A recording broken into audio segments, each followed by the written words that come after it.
สวัสดีครับพ่อแม่พี่น้องวันนี้กับบิ๊กฟิชชิ่งชาแนลพามาเบิ้งสระครับนี่บรรยากาศริมขอบสระเป็นอ่างครับอ่างเก็บน้ำ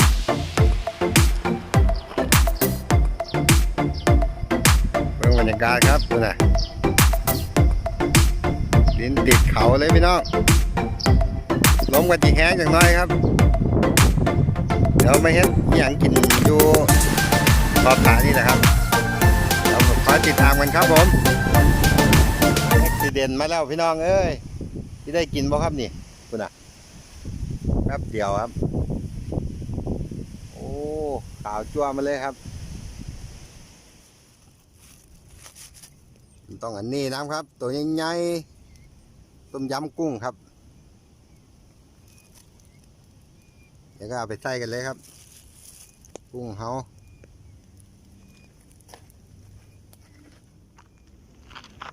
สวัสดีครับพ่อแม่พี่น้องมื้อนี้ได้อันนี้มาครับจีเฮ็ดหยังกินเดี๋ยวไปเบิ่งครับได้มาหน่อยนึงครับเดี๋ยวก็ไปติดตามรับชมเลยครับว่าจีเฮ็ดนี่หยังกินกันครับให้พี่น้องซอยกดไลค์กดแชร์กดติดตามด้วยครับเพื่อเป็นกำลังใจในการเฮ็ดคลิปต่อไปครับผมผ้าออกได้แล้วพี่น้องเดี๋ยวไป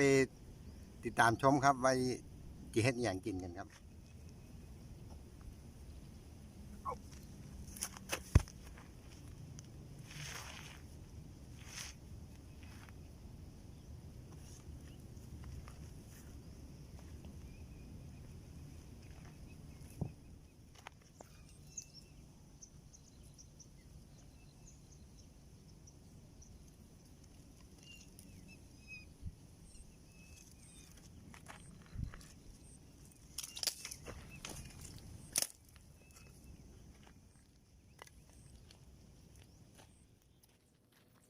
รอไฟพี่น้อง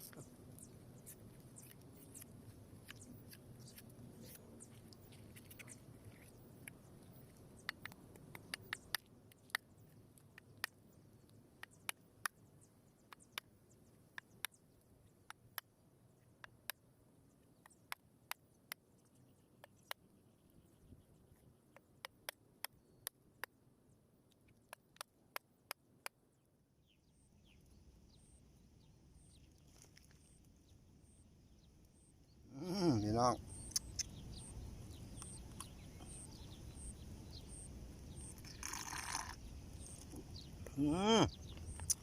ยังหวานยังหอมเลยครับเดี๋ยวจะเฮ็ดอย่างให้เบิ่งครับพี่น้องครับ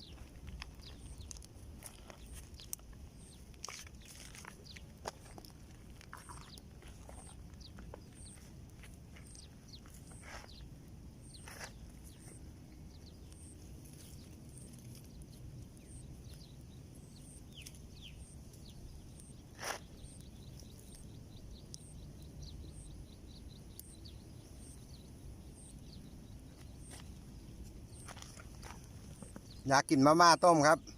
อยู่กลางปลาอันนี้นี่ครับซอยได้ครับ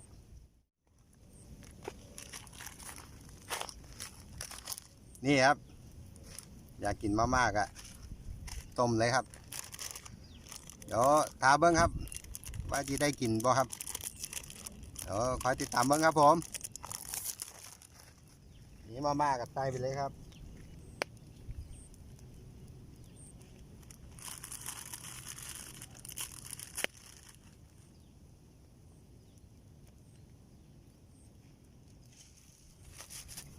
ต้องอันนี้นะครับตัวใหญ่ๆต้มยำกุ้งครับเดี๋ยวก็เอาไปใส่กันเลยครับกุ้งเฮา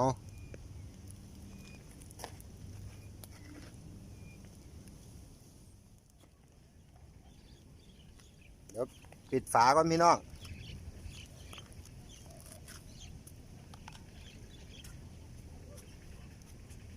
นี่ครับฝาปิดฝาก่อนครับ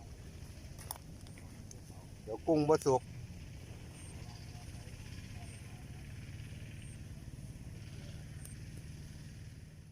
ถ้าจะเขานะครับพี่น้องน้ำเดือดก่อนเดี๋ยวค่อยไปกินกันครับ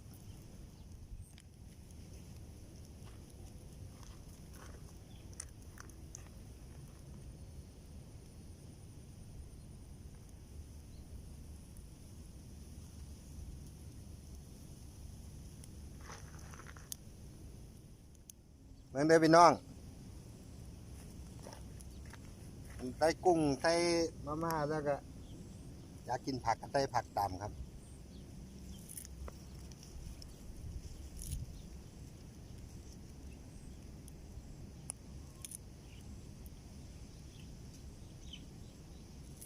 ตาแทบอยู่ครับ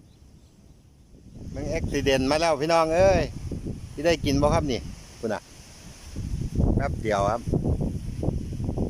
โอ้ขาวจั่วมาเลยครับเดี๋ยวถ้ากินทันเดี๋ยวผมจะกินในเบิ้งนะครับต้องเป้าครับน่าจะได้อีกจาก5 นาที 10 นาทีครับคุณอ่ะต้องป้าครับบรรยากาศนี่ลมพัดแป๊บเดียวมาเลยครับ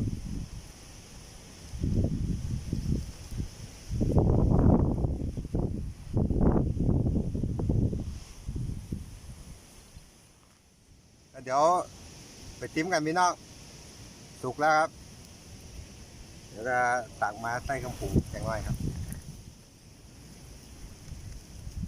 หวานพี่น้อง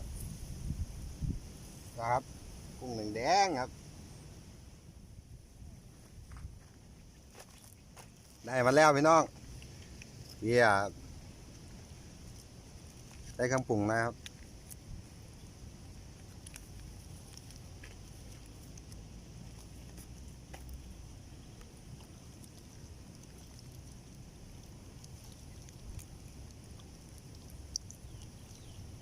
มันเลยพี่น้องใส่เครื่องปรุงเรียบร้อยครับนี่ครับกุ้งน้ำข้าวหอมๆครับ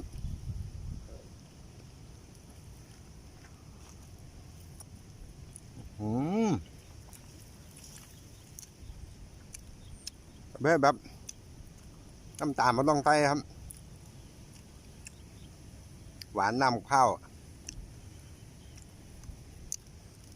มากินแถวบรรยากาศดีครับลมเย็นๆฝนก็ที่เริ่มมาแซ่บดีครับ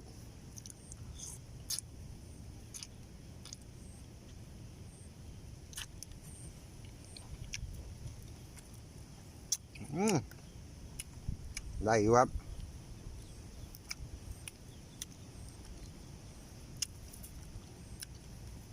กุ้งต้มยำกุ้งครับ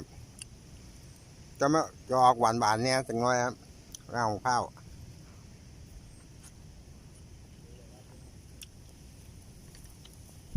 ซ้อนผมเสียค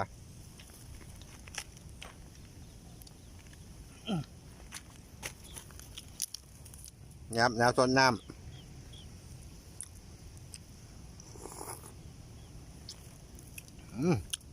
แบบเดี๋ยวพี่น้องกลางเขากลางทง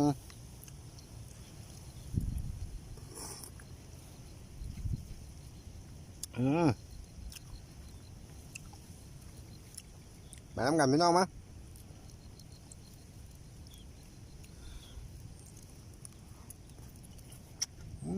ได้ครับ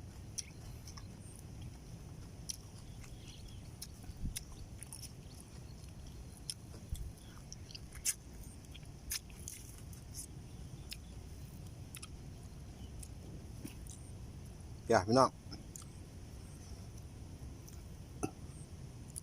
กุ้งครับ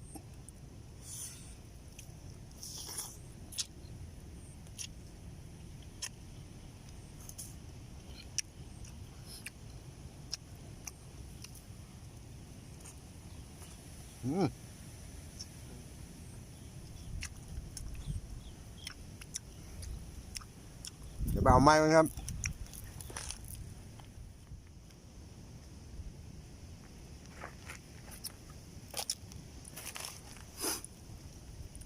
สุดยอดพี่น้อง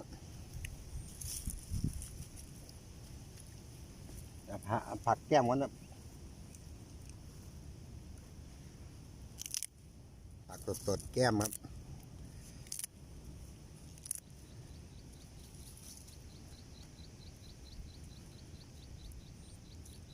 ยาปิลิมันจะหอมหน้ามะพร้าวนะครับ ทั้งหอมทั้งหวานนี่ครับ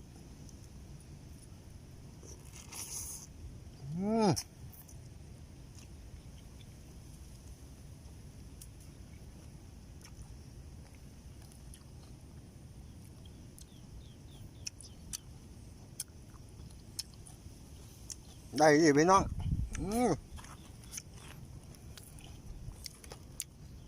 เอาให้เห็นคักๆเลยครับ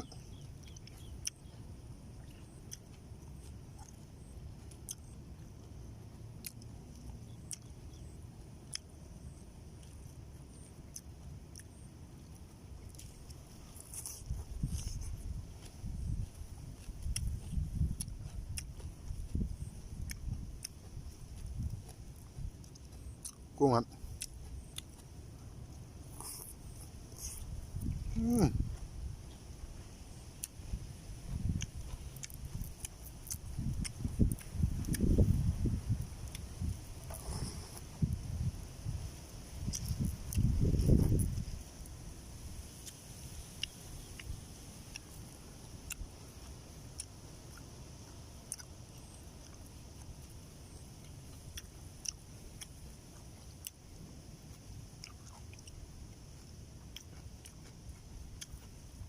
เดี๋ยวหูอยากเฮ็ดโบตายครับ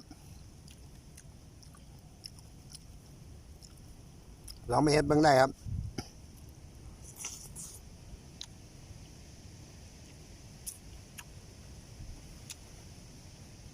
สุดยอดเลยครับ